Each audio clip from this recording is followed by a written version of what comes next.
Hello traders, welcome to another daily analysis. Today is January 17th. We are just 5 minutes past 8 p.m. Eastern Standard Time.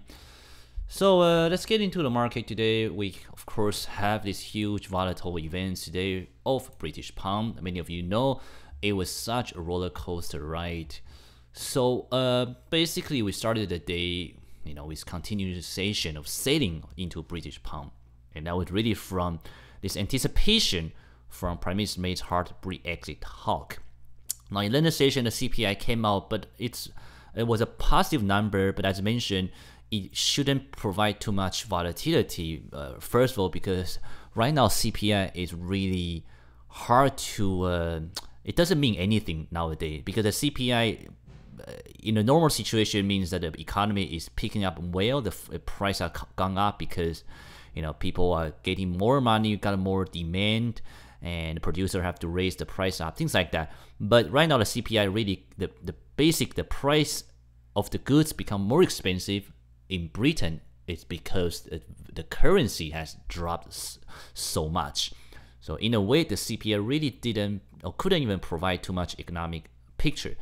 But on top of that, the speech came out 2 hours after the CPI. So obviously, no trader is going to trade the CPI too much. And finally, the speech was given. You can view it on Forex Live, or other source. It's very easy to find the ballpoint. But generally speaking, I tell you, really.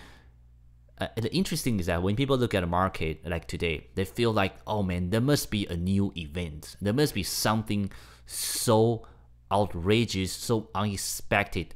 And the fact is that nothing really happened. Because if you look at the market or look at the speech, from Sunday, the pound dropped because basically people think Prime Minister May is going to give a hard Brexit talk. And today the pound recovered because the Prime Minister May had given a hard Brexit talk.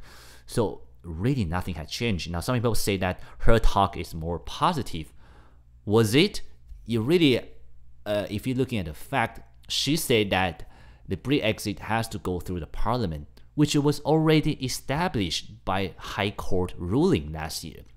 Although the government appealed again, but every lawyers or attorneys all think that they still have to go through the parliament. So this is not something new. This is just the same thing. And then the negative note is that she says that Britain might basically lose the single market access. Again, this is something that is already been known, have been speculated. So really the talk does not give anything new. It basically just give people what they expected that should be given. And that alone really what's driving the market today is the excessive fear and excessive optimistic. So that is something as a trader you learn a lot when trading, is that yes, fundamental is important, but what's driving the market is the trader. And traders are human, and what's driving human at the end of the day is their emotions. So when you look at a picture of the market, doesn't matter what perspective you use, always ask yourself, is the market being overly emotional? Are we ultra pessimistic or optimistic? And like Warren Buffett said, when people are overly pessimistic, that's where he buy. When people are overly optimistic, that's where he sell. So that's what happened today when you see in the British pound. Such a great classic example. Now, I said it like I knew it. Unfortunately, I actually lost money because I got caught up in the wrong trend. And most important thing is that I actually missed out the events. I admitted that I fell asleep, and these events came at very early morning of New York time. Of course, there's no excuse, but for me, that was a human error of myself, and that's what I'm constantly trying to improve, is to become a better trader by eliminating my own human error. But on top of that, I actually caught the wrong trend, and that's really nothing to defend about that's my wrong analysis, and I was not there at my desk when she gave out the speech. And honestly, even if I was, I probably don't even know which direction it's gonna go. Again, if you listen to the speech, it's nothing new, but obviously this phenomenon has been played last year. The Brexit was same thing. U.S. election, Italy referendum. If you look at those candlestick chart, you realize what is such a roller coaster day. You got a huge drop, huge up, huge up, huge drop. And that's really where the emotions of the market is. Now, these kind of events happen all the time. This is where really if you want to learn to trade risk events, this is where you trade. You really try to detect the market sentiment, which is people's emotion. So I'm gonna show you the chart later on, but other than that, I'm just keep going. So oil market today, very little effect. Now, what happened to oil is that these events, of course, does not really help the oil market at all. Equity market were down. Now, equity market was down has nothing to do with British pound. Or Britain, although I love it greatly, does not have such an impact globally. Right now, the market generally is very negative. And that negativity came from the uncertainty of the new president, Donald Trump.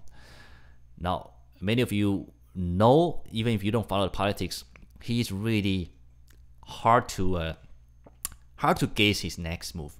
So right now, the market has a really big uncertainty that, hey, he is going to become the president. What's going to happen to the policy? Is he really going to start a trade war? All this uncertainty, of course, largely affect the global market. People become kind of scared. And that's why you see equity market were all down. And this, of course, helped the safe haven currency such as Japanese yen and Swiss franc. And this alone, of course, pressure the oil market. However, you don't see too much downside movement in oil market is because dollar has been largely sold off. And that's just such an interesting phenomenon that last year, December, everybody was buying US dollar. Like US dollar will never drop. And this is January 2017, everybody is selling US dollar. So again, as a trader, I understand at the end of the day, we are trading this kind of movement. So approach the market with fundamental knowledge is great, but you don't want to get caught up on your own belief because you cannot change what others people's believe. So even you, maybe as an economic perspective, think that US dollar is still strong. I certainly think so. Fundamentally, it's still the strongest currency. However, as long as traders don't believe that, then you don't want to be the only one who is in the wrong trend. So the weak dollar, of course, has helped the oil market and supported oil and Canadian dollar. So what's going to happen now is that I think we will expect to see a continuation of downside movement in equity market and US dollar all the way until Friday or even after. Really depend on what Donald Trump is going to say. Not only in the inauguration, what is he going to say right from now till then, right? Just have to watch out. For our other currency, Australian dollar and New Zealand dollar are the strongest currency, and they really benefit by the absence of US dollar. And basically, like I mentioned before, fundamentally they were both pretty well. British pound is the most traded currency today, and it's also the most buying currency and selling for today. Euro was largely sold off due to the strength of British pound. So pretty much all other pairs that have against British pound all lost the battlefield. Besides British pound, Australian dollar, New Zealand dollar is quite strong. Right now, the weakest currency will be US dollar, Euro dollar. Japanese yen and Swiss franc are actually benefited from this kind of risk of sentiment. Canadian dollar is more in the neutral area. And that's really a tricky part because we do have a Canadian dollar and Japanese yen trade right now. So I want to go over that later on. Tomorrow, we do have a British pound data. Because of the sentiment right now, I'm looking to buy if we have a positive result. And which currency I'm going to use? I'm going to buy British pound and US dollar. So I'm looking to buy British pound if we have a positive deviation from British pound's data. I will type in below later on for the maximum number and minimum number to look out for. I might buy pound yen if the London market open with positivity. We will have to see later on. US data will come in New York session, which is actually a good event to sell US dollar. So I'm not looking to buy US dollar at all, even if the data come out as a positive surprise. The reason is because the US data have been very well. It have been good for the past few weeks. So we gotta understand that US data is set, it's in check. There's no problem with US fundamental data. So what's happening right now is that people are still gonna sell US dollar. So fundamental data has become disregarded at this moment. And that's why I will not trade good US data. Instead, I will try to sell US dollar upon negative deviation. Which pair I'm going to choose? I'm going to choose Aussie dollar because Australian dollar is very, very strong nowadays. The only risk is that later in Asian session, we do have the employment data from Aussie. But by that time, I think I'll either be break even or be out of the trade. Finally, we have Bank of Canada rate decision. The decision, of course, is expected to be the same. So real catalyst will be on the press conference. Canadian dollar right now is sort of a neutral currency. It win the battle versus US dollar, but in terms of other versus other currency pair, it's sort of a neutral stance. So we have to see what the press conferences provide us. So that's pretty much it, and let's take a look at our trade. So many of you maybe know from my last webinars, I'm saying that I'm going to close all my pending order. Unfortunately, I got most of them filled before Prime Minister May's speech. So for me at that time, I thought this might be a further downside movement, because if you look at this is the 6 o'clock candle, right? The speech was given at 6:30 Eastern Standard Time. So at that time, the gap was still not closed. But in every pound pair, if you take a look at hourly chart, this was a nice area to get into it. What happened afterward, the strong green candle and all the up movement, really, this is not expected, to be honest with you. I didn't know the market could react in such a way, since the speech itself was really, like I said, not really positive or negative. It's because nothing new. So all this movement really comes from the panic sale previously. So I was hoping, before this thing come, if you want to do, you can do like this. So I got filled really basically at 50% of this area. So I was really hoping this up movement, especially in hourly chart, this is the highest high 6210 pound Aussie. I was hoping this uptick movement is just the beginning for people to keep selling, and that could very well be the case. The things that when you sell this kind of events, this is always the risk when you trade into a risk event, and that's why I don't really like to do that myself. I mean, this is not a strategy that I'm really confident about. I usually trade the risk events at the moment of the risk event, so I do have different scenario prepared prior to the risk events, and I'm only using the risk events as a catalyst to get into my trade. I don't like to generally get into it prior to the risk events, although you could make a lot of money doing that, but I don't like it to do that just because I find out myself not really be able to gauge the result. And of course, that was what happened today. I got into it at the wrong trend, and I got stop out. So basically, all my pound trade got stop out. Now, when I say all my pound trade, obviously I don't use more than 1% overall. So all my pound trade, you see this buying, it all came before the speech. That's why I will still remain positive, because I was thinking, hey, this is a buyback right now. So once the speech is negative or perceived to be negative, it will keep dropping. Well, that was not the case, and I got stop out. So that's what happened to me in general in all the pound trade, pound CAD, pound yen, and euro pound. Same thing. So that's my loss. What really bothers me actually is not this loss. This loss is, of course, I shouldn't even take it. What really bothers me is that I slap over. That's just a human error. I should have been in the market, even though maybe nothing will change, but it's just my own discipline for myself as a trader. And the only thing that I do or did that was wrong is I actually took a sort of I don't want to say revenge trade, but I took a trade that I shouldn't have taken. So after I lost all the money, all the trade, I was hoping to catch a top. And you know that happened all the time. When you got stop out, the thing keep going up, you hear that voice like, oh my god, this must be a top.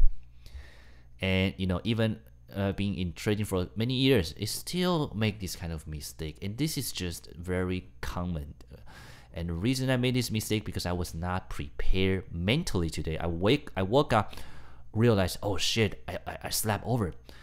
I rushed to my desk and start trading without preparing myself enough for the day. So that's really the downside. You know, you have to prepare yourself every day before you even approach the market. And that's really the right mentality, because at the end of the day, what makes you money or lose you money is yourself. So I got into my desk with completely out of place mentality. So all my trade turned out to be a loser. Got a little bit panicking and hoping that, wow, this thing goes up 300 pips, this must be the top. And of course, you know what's happening. It was not the top. The thing can keep going higher and keep going higher. So that's my story for the day. And the lesson I learned is, first of all, you have to be prepared. And if you are not prepared, then don't take a trade. So if things happen outside your expectation, maybe, you know, there's a power outage, maybe you slept over, maybe something happened, you know, shit happened in life, that's fine. But if they happen, then don't push yourself to trade. Know that, hey, I'm not prepared, I'm not ready, I better stay out. And I always tell myself that, but of course I made that mistake again today. I did not stay out, which I should have. So that was my mistake for this intraday trade. I unfortunately did not catch any of this movement. A pity, but what bothered me is not the missing trade. What bothers me is my own discipline and, you know, trading when I'm not prepared enough. So hopefully you can learn from that. You know, when you approach a market, whatever situation, you know, if you're not ready, you rather miss a trade than trade unprepared. Let's take a look at our daily chart. So first thing first is our existing trade. Some of it got stop out. Pound Newsy, we got stop out at break even, and as mentioned, I moved my stop loss 5 pips below. Of course, it's exactly to prevent this kind of action, right? Especially when you're doing a daily trade ahead of risk events, you really want to tighten your stop loss. So as what I sort of predicted, the market actually surged up and stopped us out. So it was, I actually don't have any bad feeling about it. For me, this is a trade well managed. I prevent my loss, prevent any unexpected result. So I'm happy about it. Even though I got stopped out at break even, I'm actually happy about this trade. Euro Newsy, same picture. You know, I tightened my stop loss, but I was, you know, my yesterday's analysis was that if pound continued to be sold, then my Pound Newsy trade will work out, but my Euro Newsy trade might got stop out. On the other hand, if pound reverse, then my Pound Newsy trade will get stop out, but the Euro Newsy trade will be helped. And that was what happened today. You see the Euro Newsy actually continue sell further. So I do expect, as long as the British pound remains strength, we should expect to see euro dollar keep dropping, maybe all the way until 47.50. And then, you know, there is actually way more to go. You know, historical low is really right here. So a lot of room to go. Of course, I'm going to tighten my stop loss. Right now we have 50. 1.5 is important handle. So I maybe tighten to this candle. Again, 3-bar exit at 1.50110. Right, that would be my stop loss. Newsy Swiss, you know, and continue going up, which I'm very happy about it. Again, I'm going to move my stop loss here. And Newsy Swiss, right now, you know, you are at this critical area of resistance. But technically speaking, New Zealand dollar is still very strong. Today, the GDT price actually came out. Oh, I forgot to talk about GDT price. Yeah, the GDT price actually came out positive. So that's why you see New Zealand dollar keep going higher. Of course, whenever a price approaching a resistance, technically you should expect to see some pullback, but we don't know how far that pullback is, so we're just gonna hold it. The risk, of course, is the Swiss franc. It's being part of the safe haven currency. if tomorrow the equity market continues to go down, we will see a little bit pressure into this NewZ Swiss franc trade. And that's pretty much it for my two existing trade. Oh no, there's one more. It's a CAD yen. Yeah, this is the trade I'm having trouble. So as you can see, I'm very close to my stop loss point. It's not here. It's a little bit lower than this, and we're hoping that this support to hold it. Now, the reason I'm still in this trade, there's a couple of reasons. Is that I do think Canadian dollar is a neutral currency, because of the because of the weakness of the US dollar, which I expected to be continued. That will really pressure US dollar, and that will really help the oil market. On top of that, fundamentally, we do have a lot of positive sentiment into the oil market. So I do hope because of that, Canadian dollar will be much well supported. So what we need to happen is the equity market shift. And once the equity market shift, that will help our CAD yen trade. However, the risk is that you do have the crude oil inventory coming out on Thursday. Tomorrow, the Bank of Canada conference, not really worried about that because I'm really sort of expected it to give another neutral statement. So I'm not really worried about the Bank of Canada press conference, but I'm worried about the crude oil inventory because we are really, I don't have exact number here, but we maybe are expecting a build because the oil shale producer did raise up the price, raise up the output since the oil price was going up. So that's what I'm worried about. This crude oil inventory might actually reverse the Canadian dollar position, and that will really hurt our CAD yen trade. So really, I'm puzzling right now to what I should do. Really, to be honest, I could get out right now, or I could move it, or just leave as it is and see what happens tomorrow. That was probably what I'm gonna do, to be honest, because I still don't have enough reason to get out or stay in. So for me, this is really not a good trade. I mean, if you want, you can get out, recoup some losses. Definitely not a good trade to get in right now. But for me, I probably wait a little bit further just because we're still surviving today's British pound sailing, and the candle has become quite small. So I was hoping maybe we could still keep going up. We'll see what happens. For me, I don't like to exit the trade unless this is absolute catalyst happening for me to get out. Otherwise, I do like to hold and see. Tomorrow's BOC conference, of course, if I hear something very negative, or maybe if they cut interest rate, which is really highly unlikely, but if they do that unexpectedly, of course, I will get out right away. But other than that, I do like to just give it some room to breathe. Okay, so let's take a look at our 28 currency pairs, see what we have here. Alright, so Euro Pound first. Look at that huge red candle to fill out the gap. So that's pretty much all the thing happening in British Pound pair. Pound Swiss, really nothing much. Euro Swiss, really nothing much happening here. We are really still in this sideways movement.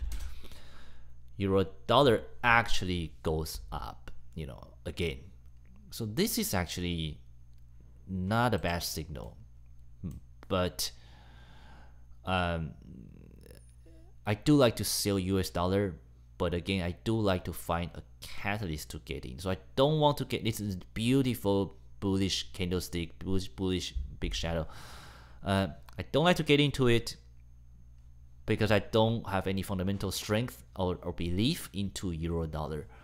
I do want to sell US dollar. I will choose some other pair if I have it, or I will use a risk event scaling, but I don't want to buy euro dollar versus US dollar. Euro Aussie, really not much movement here. Euro CAD, same thing, not much movement here.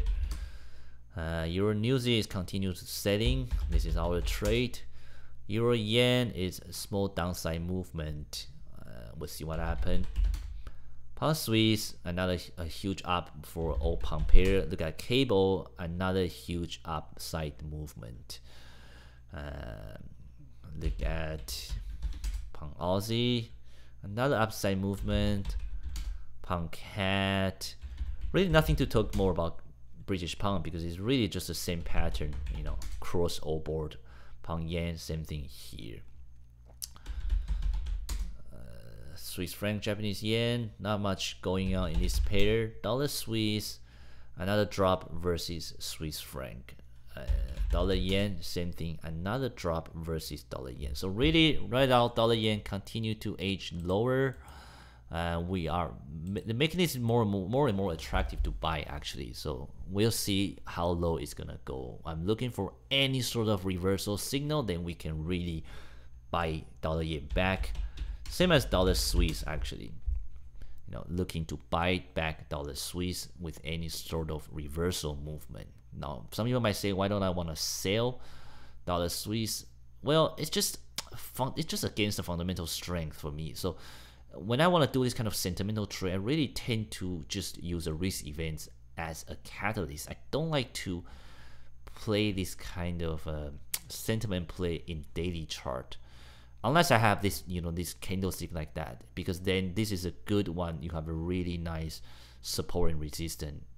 You have a really nice ratio, basically. This is already at the low point. So you have this 200-day moving average as a very strong support. So that's why I rather wait to buy it back. Aussie Swiss, nothing much going on here. Aussie dollar is continuing. Now this is something I will be interested to buy. So I'm actually going to put a pending order here. So this is I'm looking to buy Aussie New Zealand. Now people might say, oh, you know, you have a lot of resistance in this, but it doesn't matter. You know, for me, the fundamental side is strong enough.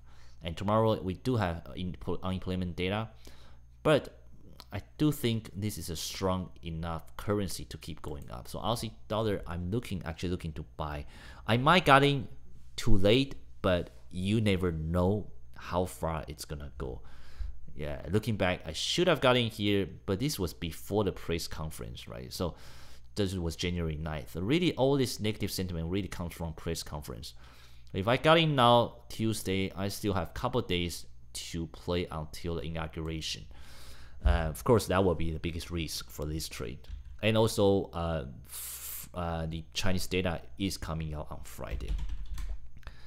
Aussie CAD, Aussie New Zealand actually went down today. So it shows you New Zealand dollar is actually quite strong. Aussie yen, really not much movement. Japanese yen is also very strong. CAD Swiss, CAD yen. Again, this is our trade. New Zealand Swiss. This is our trade. New Zealand dollar. Another upside movement. This is something I'm also interested to take for New Zealand dollar.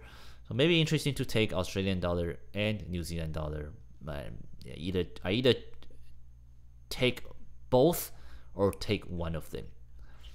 New Zealand dollar, New Zealand CAD, and New Zealand yen. So that's pretty much it, guys. I'm going to do more analysis later on, but I am looking to take Aussie dollar and looking to take New Zealand dollar. And the risk, of course, is that the US dollar might regain strength after the inauguration, or it might not. So really depend on what happened. But that's really the virtually the risk, of course. And technically, of course, you know, the risk is that you are really in this kind of upside movement, but you do have a lot of roadblock, basically, right? So this is something, you know, when you buy in a breakout, this is always something you have to be careful, right? So we of course could have gotten at New Zealand dollar right here, which maybe we should have, but it was, you know, this is after the conference, so, but we didn't get into it. So that's why this is another strength. So we might see another movement higher. Really depend on your risk appetite. I do know there's a resistance here. But other than that, you could fundamentally it should looks like it's gonna go up. Okay, so guys, that's it. I will let you know if I take these 2 trades. Other than that, I'm going to trade the British pound data today, and I will put the data right on this sheet on my website. Other than that, I'm also looking to trade the US data, looking to short it. Also looking to trade Bank of Canada press conference and the Australian dollar in later Asian session. So that's something I'm looking out to do later on. Other than that, if you have any question, feel free to let me know. Otherwise, I'll be back tomorrow with another daily analysis. Thanks for watching, guys. I'll see you tomorrow. Bye bye.